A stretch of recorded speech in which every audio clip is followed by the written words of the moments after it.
Shekhawati live, धड़कन शेखावाटी की। झुंझुनू शहर के माननगर स्थित भाजपा जिला कार्यालय में भाजपा जिला अध्यक्ष पवन मावड़िया ने पत्रकार वार्ता को संबोधित करते हुए कहा कि 28 अगस्त से 4 सितंबर तक भारतीय जनता पार्टी द्वारा राज्य की कांग्रेस सरकार की विफलताओं को उजागर किया जाएगा, जिसमें 31 अगस्त को सभी मंडलों के बिजली विभाग में ज्ञापन दिया जाएगा एवं सरकार के पुतला दहन किया जाएगा। 2 सितंबर को प्रदेश की बिगड़ी हुई कानून व्यवस्था के खिलाफ उपखंड कार्यालयों पर धरना दिया जाएगा। 4 सितंबर को जिला कलेक्टरों को ज्ञापन देकर बिजली बिल माफी सहित प्रदेश के विभिन्न मुद्दों को लेकर भाजपा प्रदेश भर में मोर्चा खोलकर सोई हुई राज्य सरकार की नींद को जगाने का कार्य करेगी।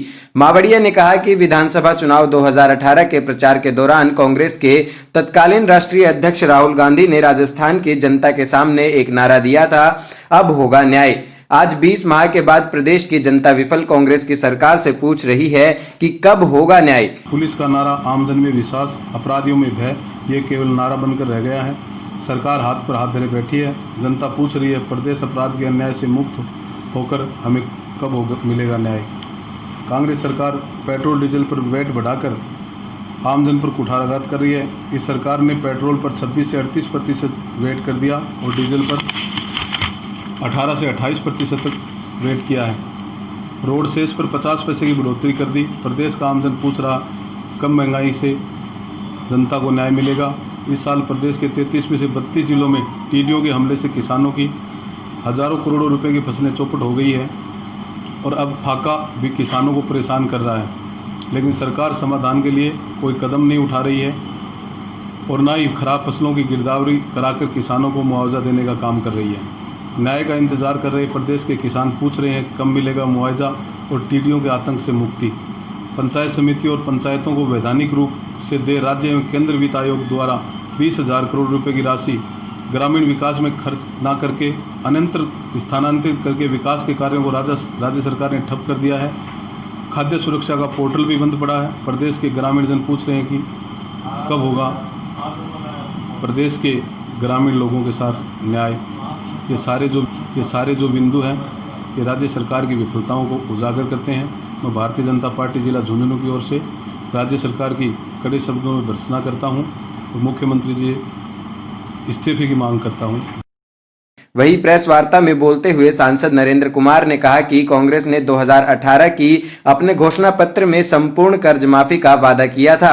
राहुल गांधी और मुख्यमंत्री अशोक गहलोत ने 10 दिन में कर्ज माफी करने को कहा था। वादा खिलाफी करने वाले कांग्रेस सरकार से प्रदेश के किसान पूछ रहे हैं कि कब होगा न्याय। अपनी बेरोजगारी को मतलब अपनी परीक्षाएं नहीं लेने के कारण से उनको आगे खिसकाते जा रहे हैं।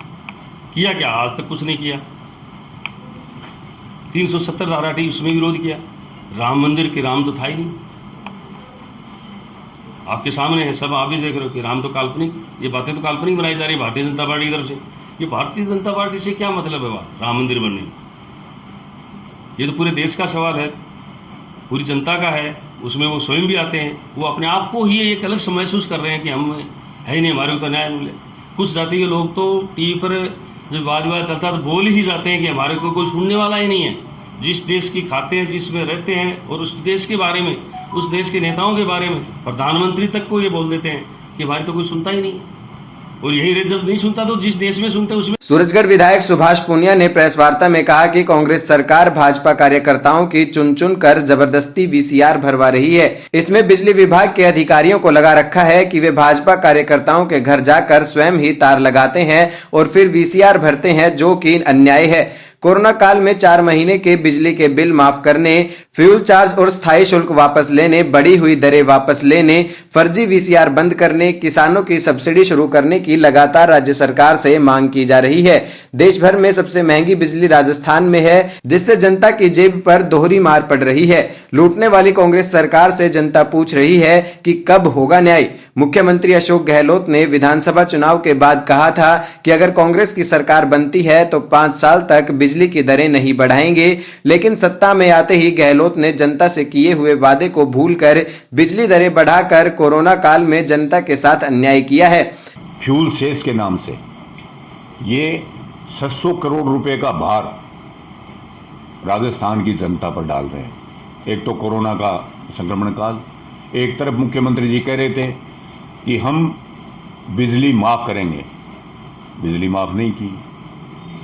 और रही दूसरी बात, जब किसान को भारतीय जनता पार्टी के शासनकाल में 1666 रुपये बिल के ऊपर छूट देने का जो काम था वो भी इस सरकार ने आते ही बंद किया, और अब अगले महीने से 800 रुपये बिल में बढ़ाने का काम ये सरकार कर रही है।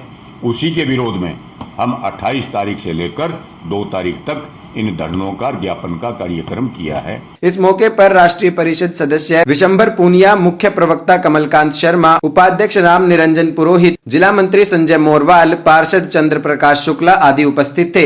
वहीं आपकी जानकारी के लिए बता दें कि प्रेस वार्ता में कई बार ऐसे अवसर भी आए जिसमें लगा सांसद नरेंद्र कुमार बिना तैयारी के प्रेस वार्ता में आए हैं। इसके साथ ही केंद्र सरकार के द्वारा जिले में हुए विकास कार्यों का उन्होंने हवाला तो दिया, लेकिन किसी भी प्रकार का फैक्ट उन्होंने सामने नहीं रखा।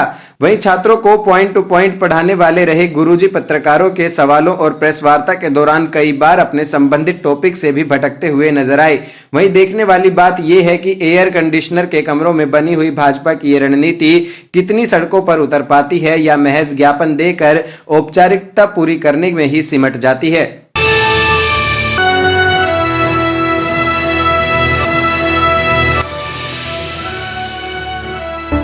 शेखावाटी लाइव, धड़कन शेखावाटी की